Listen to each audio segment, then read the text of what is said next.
Hello friends, welcome back to my YouTube channel, and in this video we will discuss about clinical manifestations of pulmonary TB. ठीक है, पिछली video में हमने इसकी introduction, definition, constituent, incidence देख लिया था, पैथोफिजियोलॉजी भी देख ली थी, रिस्क फैक्टर देखे थे, ठीक है, ट्रांसमिशन देखा था एंड क्लासिफिकेशन देखा था।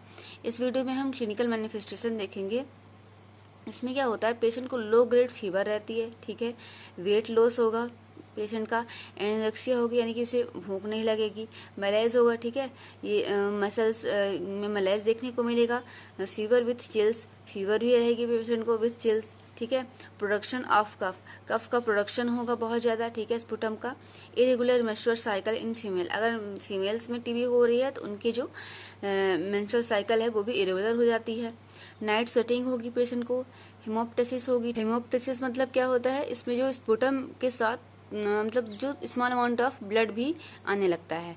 चेस्ट पेन होगा पेशेंट का, प्लूराइटिस पेन होगा, ठीक है, यानी कि जो प्लूरल स्पेस होता है लंग्स का वहाँ पे भी इन्फेक्शन होने लगता है, ठीक है, इसलिए वहाँ पे पेन होगा, चेस्ट टाइटनेस भी पेशेंट को फील होगी, ठीक है। नेक्स्ट हम देखेंगे डायग्नोस्टिक इवैल्यूएशन, जिसमें हिस्ट्री कलेक्ट करेंगे, फिजिकल एग्जामिनेशन करेंगे, चेस्ट एक्सरे करेंगे, पल्मोनरी फंक्शन टेस्ट भी हम असेस करेंगे, सीएसएफ एग्जामिनेशन करेंगे, ठीक है, सीएसएफ कलेक्शन करेंगे, एग्जामिन करेंगे, ब्लड एग्जामिनेशन करेंगे, ठीक है, ट्यूबरकुलिन स्किन टेस्ट करेंगे, माइक्रोस्कोपिक एग्जामिनेशन ऑफ स्पुटम करेंगे, ठीक है, स्पुटम का कलेक्शन करके उसका माइक्रोस्कोपिक एग्जामिनेशन करेंगे, और ब्लड टेस्ट करेंगे जैसे कि सीबीसी में हम MD, TLC, DLC, RBC, WBC इन्हें हम असेस करेंगे, क्वांटिफेरॉन टीबी टेस्ट, ठीक है, इसे हम करेंगे, ठीक है। अगर इस पर आपको लॉन्ग वीडियो चाहिए तो मैं वो वीडियो भी लाऊंगी, ठीक है।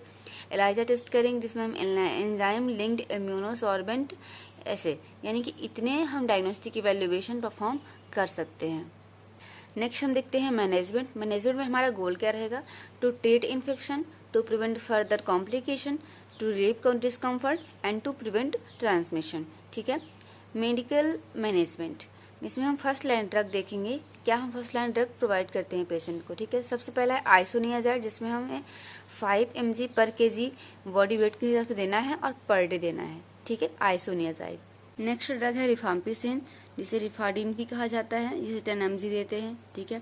स्टेप्टोमाइसिन, जो कि अब नहीं दी जाती है, ठीक है, स्टेप्टोमाइसिन को हटा दिया गया है, ठीक है, जिसे हम अगर देते थे तो पहले 15 mg दिया करते थे। इथम्ब्यूटोल, जिसे मायम्बा ब्यूटोल भी कहा जाता है, ठीक है, 25 mg देते हैं। पैराजिनामाइड, जिसे 20 mg दिया जाता है, ठीक है, और ये सभी ड्रग को पर kg बॉडी वेट के हिसाब से पर डे दिया जाता है। नेक्स्ट है सेकंड लाइन ड्रग, जिन्हें हम कहते हैं, इसमें थियोनामाइड यूज़ किया जाता है, कैप्रोमाइसिन यूज़ किया जाता है, कैनामाइसिन एंड अमिकासिन, ठीक है, para amino salicylic acid use किया जाता है, ठीक है। नेक्स्ट है साइक्लोसेरिन, ये हम सेकंड लाइन ड्रग में यूज़ करते हैं। नेक्स्ट हम देखते हैं नर्सिंग मैनेजमेंट, जिसमें हम नर्सिंग डायग्नोसिस और उसके इंटरवेंशन देखेंगे। सो फर्स्ट नर्सिंग डायग्नोसिस है ineffective airway clearance related to increase sputum and decrease effort to cough, ठीक है। नर्सिंग इंटरवेंशन क्या रहेंगे, assess the general condition of the patient, increase the fluid intake which promotes systemic hydration, instruct the patient correct position to facilitate airway drainage, administer drug as prescription. Next nursing diagnosis है ineffective breathing pattern related to decrease lungs capacity, इसमें intervention क्या रहेंगे, assess the breathing pattern, check the vital sign and provide comfortable position to expand lungs, ठीक है। Next nursing diagnosis है activity intolerance related to fatigue and decrease nutritional intake less than body requirement, इसमें intervention क्या रहेंगे, assess general condition of the patient, assist the patient during activities, check the nutritional stating, offer the food which is easily digestible and energetic, help the patient and family members to prepare diet plan, ठीक है, make a plan for progressive activity schedule that focus on increased activity tolerance and muscle strength। Next हम discuss करेंगे कि patient को हम क्या क्या patient education देते हैं, ठीक है। Teach the patient about TB and how it transmitted from one person to another, यानी कि हम पेशेंट को बताएंगे, टीच करेंगे कि जो टीबी होता है वो कैसे होता है और कैसे ट्रांसमिट होता है वन पर्सन से अनदर पर्सन, ताकि वो सेफ्टी प्रिकॉशंस यूज करे ठीक है, ताकि उसकी जो पर्सन है, उसके फैमिली मेम्बर्स हैं, उनको वो ये ट्रांसमिट ना हो।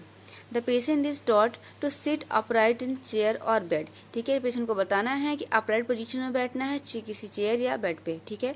Reduce the fear about disease and encourage to life style change, ठीक है, उसे डिसीज के फेयर से उसको बचाना है, ठीक है, उसके फेयर को रिड्यूस करना है और उसकी जो लाइफ स्टाइल है उसको चेंज करने के लिए बोलना है, ठीक है।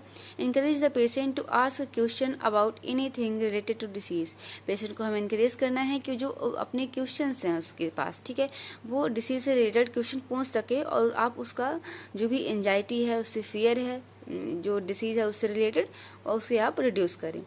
Educate the patient to take the medication either on an empty stomach or at least 1 hour before every meal because meal interferes the medication absorption, ठीक है। हमें पेशेंट को एजुकेट करना है कि या तो जो टैबलेट है वो एम्प्टी स्टमक लो या तो बिफोर 1 hour ऑफ मील लो, ठीक है, क्योंकि अगर साथ में लोगे तो क्या होगा, एब्जॉर्प्शन जो मेडिकेशन के ऑब्जॉर्प्शन है उसमें इंटरफेयर करता है, ठीक है, फूड, तो हमें एजुकेट करना है पेशेंट को।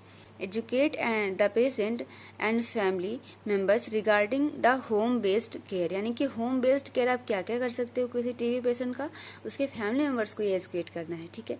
Educate the patient to take vitamin supplements, vitamin B to minimize peripheral neuropathy, ठीक है, पेशेंट को एजुकेट करना है कि विटामिन सप्लीमेंट्स भी वो प्रॉपर तरीके से खाए, ठीक है, ताकि जो पेरिफेरल न्यूरोपैथी है उसे रिड्यूस किया जा सके, ठीक है, अकॉर्डिंग टू डॉक्टर प्रिस्क्रिप्शन ही लेना है, ठीक है।